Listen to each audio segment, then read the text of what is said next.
Match के हवाले से बात करते हैं। कराची की पिच सबसे पहले डिस्कस कर लेते हैं, आप किस तरह से देखते हैं? देखिए, कराची की हमेशा से जो बैटिंग पैराडाइज कहा जाता है, प्लेसमेंट विकेट होती है, बट स्पिनर को थोड़ा सा इसमें स्पिन मिलता है। आपकी बॉल जो है वो ग्रिप करती है, स्पिन करती है, तो स्पिनर का रोल भी थोड़ा सा कराची में देखा जाता है।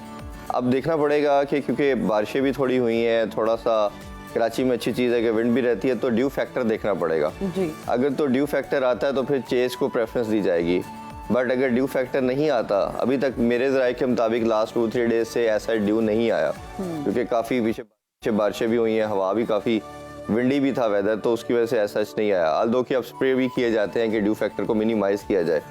अगर ड्यू फैक्टर का एलिमेंट हुआ तो वो चेस को प्रेफरेंस दी जाएगी।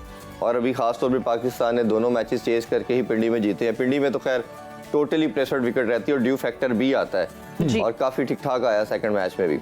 और इसीलिए देखा कि हमने लास्ट जो T20 हारा था उसमें भी सिंगल हैंडली हम जीत रहे थे मैच, बट चैपमैन की शानदार इनिंग्स ने और वो मैच हमसे अवे कर लिया। उसमें भी बाबर 11 का कहना यही था कि जी ड्यू फैक्टर आया, बॉल करना, ग्रिप करना मुश्किल हो गया।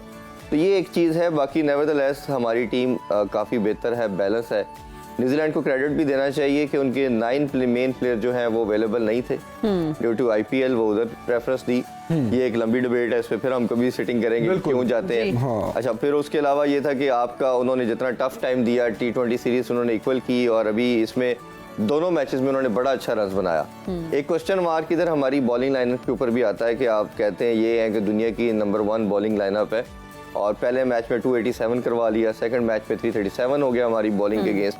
तो ये काफ़ी क्वेश्चन मार्क आते हैं। अल्दो जितनी मर्जी फ्लैट विकेट हो, बट ये लड़के इन्हीं कंडीशंस में खेलते चले आए हैं, तो इनको इन कंडीशन का बड़ा अच्छी तरह मालूम है कि किस कैसे बिहेव करती है। फिर हमारे स्पिनर कोई खातरखा परफॉर्मेंस नहीं दे पा रहे, बट कराची की पिच हैविंग सेड दैट कि ये ज़्यादा सूटेबल है स्पिनर के लिए।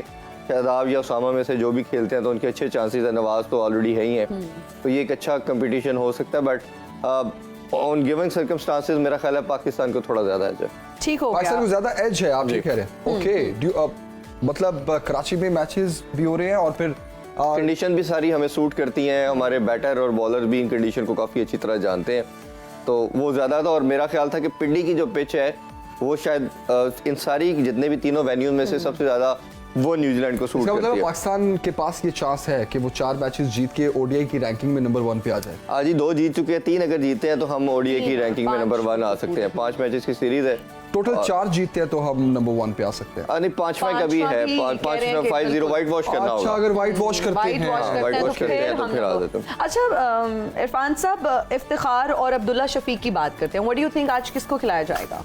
अच्छा, पहले तो इसमें एक इम्पोर्टेंट पॉइंट ये है कि हमने T20 के अंदर भी बड़ी बैट सिलेक्शन की कि 6 ओपनर सेलेक्ट कर लिए, और सिर्फ एक हमने मिडिल ऑर्डर सेलेक्ट किया जो कि इफ्तिखार अहमद था। और अगर हम खुशदिल शाह, इफ्तिखार अहमद और आसिफ अली की बात करें तो इन तीनों में से सबसे कंसिस्टेंट जो बैट्समैन था वो हमें इफ्तिखार अहमद ही नज़र आ रहा था जी।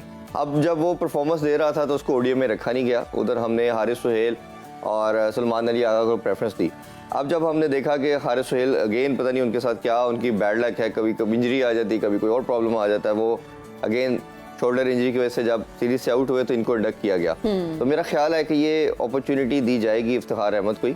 अच्छा, अब्दुल्ला शफीक के साथ भी समहाउ जाती है, बट अब्दुल्ला शफीक क्योंकि ओपनर है तो आप मिडिल ऑर्डर में खेल रहे हैं, और आपको ऑब्वियसली वो नंबर, एक प्लेयर का एक सर्टेन नंबर होता है, और हमने देखा कि इफ्तिखार को भी जब आपने मिडिल ऑर्डर में रखा और उसके आगे कोई भी नहीं था T20 में, और जब आपने फखर को भी उसका मेन नंबर दिया, हमने आपको याद होगा वर्ल्ड कप PSL में बहुत बात की थी कि प्लेयर को उसके नंबर पे जब खिलाया जाए तो वो रन्स करता है, और हमने देखा कि जिस तरह फखर को जब खिलाया गया तो उसने 2 सेंचुरीज कर डाली और फास्टेस्ट उन्हें 3000 रन एशिया के प्लेयर बन गए, और जो दुनिया में आके उन्होंने रिकॉर्ड को इक्वल किया, तो ये बड़ी बात। और आपने जब प्लेयर की मेकिंग होती है इसी तरह होती है कि आप उसको गिवन नंबर पे जिसपे वो शुरू से खेलता चला आता है खिलाते हैं। इफ्तिखार मेरा ख्याल है खेलेगा, सलमान अली को चांस दिया जाएगा अभी थोड़ा।